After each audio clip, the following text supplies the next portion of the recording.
What's up guys, it's your favorite Kiwi coach, and give me 6 months of your time and I'll give you the best golf swing of your life.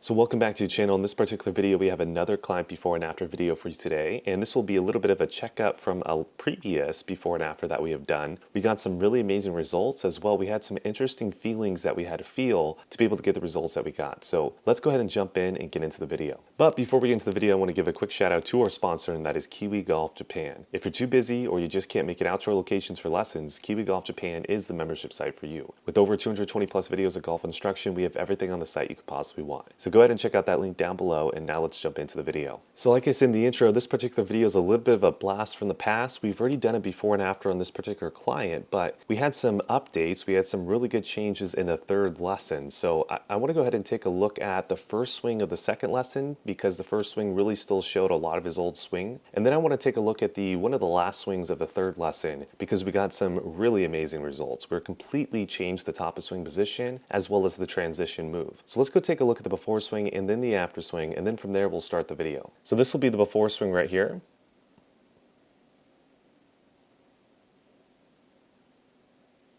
And this is going to be the after swing right here.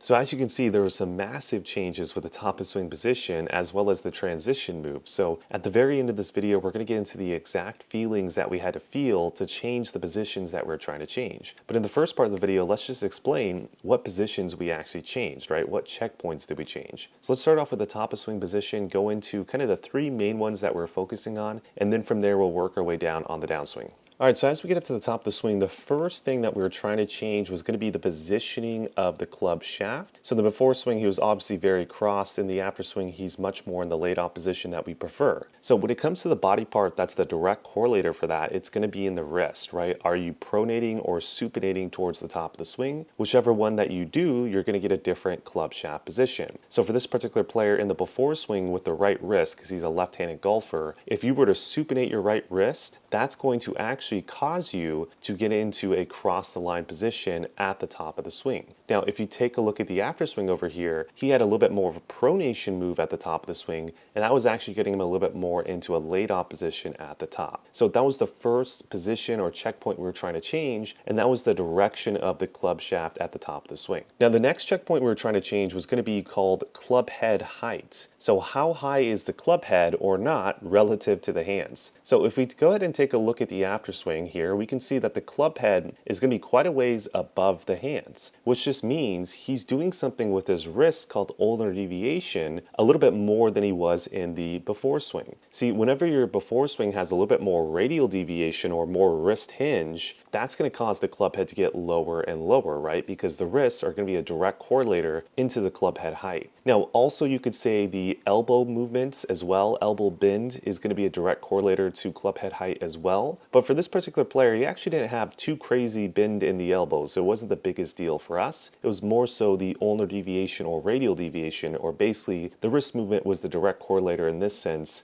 to the club head height. All right, and then the last thing we changed, and this one's a little bit more difficult to see, but I think you guys can kind of pick it up. We were trying to change the height of the lead arm, or basically just get the overall length of the swing shorter. So the reason why you would want to get the length of the swing shorter is it makes it a little bit easier to get the club shaft in a better swing or better position at the top of the swing. The more and more you rotate your body, the more and more the arms go behind you and up, the more difficult it is to actually get the club shaft into the correct position at the top of the swing. So if we have a player who's struggling with cross the line, we probably don't want to get a longer swing. We want to get a shorter swing. And one of the ways we can do that is by trying to get the lead arm a little bit lower, and then in general, just trying to get the arms a little bit more in front of the body. So those are really the three checkpoints that we're really focusing in on at the top of the swing. Don't worry, we're going to get into the actual feelings here at the very end of the video of how we actually fix this, but I just want you guys to take a note of that. Now, some domino moves that really helped us out was going to be elbow position as well. If we go ahead and take a look at just the overall look of the elbow in the before swing, the elbow was going to be tucked behind the rib cage as well. He was slightly internally rotated at the top of the swing. If we go take a look at the after swing, we can see the elbow is now in front of the rib cage and nowhere near internally rotated. Now, this was not a position that we were necessarily talking about or worrying about, but whenever we shorten the swing and we also got the club shaft and everything in better positions, what we started to find was the elbows wanted to move into better positions as well. So I think that the shortening swing, right, doing that action right there, really got us the domino effect of the arm position at the top of the swing. And that's the last thing that I wanted to talk about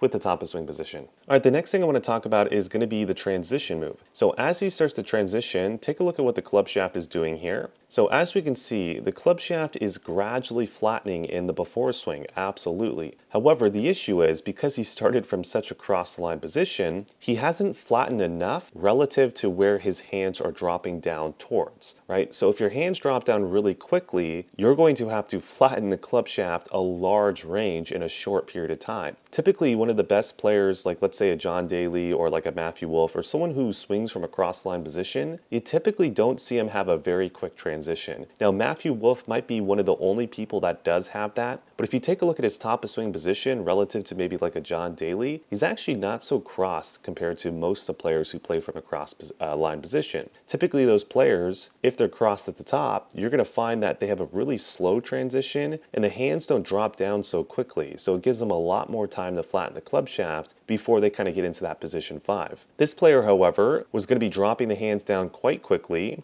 and then because he wasn't flattening the club shaft quick enough, it was going to make it difficult for him to get into that correct position 5. So as you can see here, if we stop at position 5, now the club shaft is going to be quite vertical, right around 14 degrees, right, which is nowhere near the 35 to 40 degrees where we want to be. So to review that last section, if you're really set on being cross the line at the top, what you might need to have as an image is try to keep your hands in the same place, right? Try to feel like the hands don't drop in transition, and the only thing that's moving is going to be the club head and the club shaft trying to flatten back this way as you're trying to keep the hands up in the sky. If you could do that, you're probably going to give yourself a little bit more time to flatten that club shaft before you get to position 5, and you won't have the same result as this particular player. But, you know, my particular preference is why make it difficult on ourselves? Why don't we just get into a better top of swing position, and it makes things a whole lot easier, right? But that's just my particular preference. Again, if you guys are set on getting crossed at the top, might as well just go ahead and do it that way that I just told you.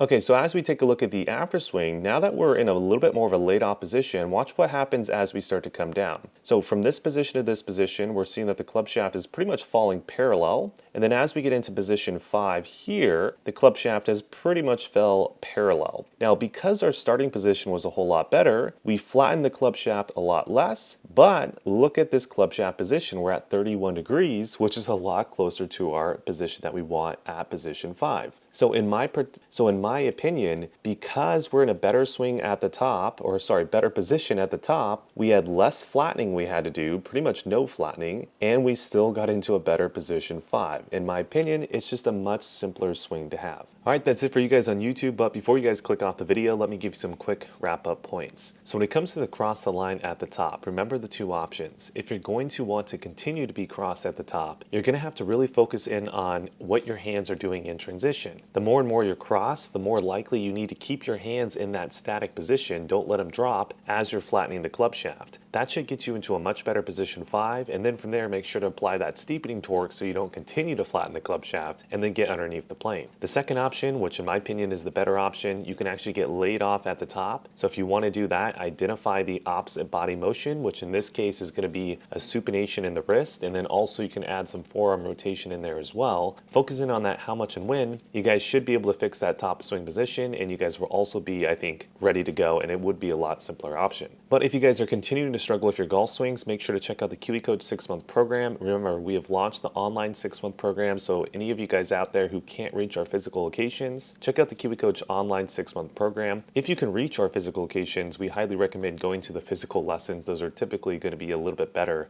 than the online lessons, but other than that, make sure to like, comment, subscribe, share, all that good stuff, and I'll see you guys in the next video.